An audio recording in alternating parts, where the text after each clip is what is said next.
Hey everyone, I'm back from reInvent and I'm going to talk a little bit about the announcements for 2024.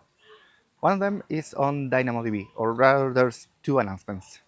One is the price reduction that actually happened pre-invent, so the couple of weeks before reInvent.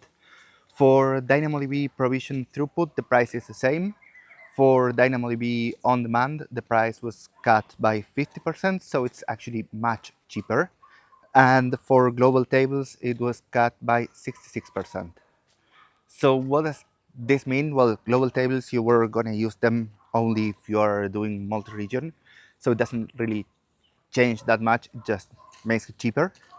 The price cut for DynamoDB on-demand mode means that it's now super recommended to start on on-demand mode because it's just the TCO, so the total cost of ownership is lower because you don't have to manage it as much, you don't have to optimize it as much.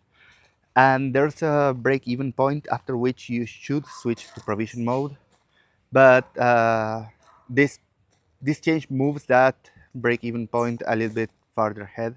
So definitely try to use, I would say, always use DynamoDB on-demand mode and only switch to provisioned when the AWS calculator says that you should switch to provisioned. And the other change, so that was actually price cut was only one announcement.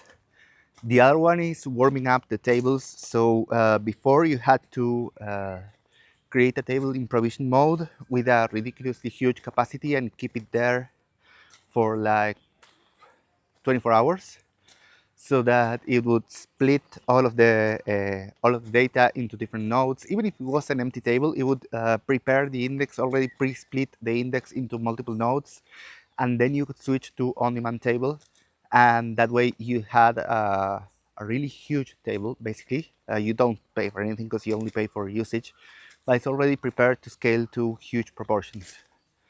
Nowadays, you can just set that as a setting when you're creating your table, so that AWS does all of that behind the scenes, and you don't have to go through all of these hoops and tricks of creating a table in provision mode with a huge capacity and then reducing it, or then switching to on-demand. So those are the two announcements. Warm-up tables, and it's a lot cheaper now.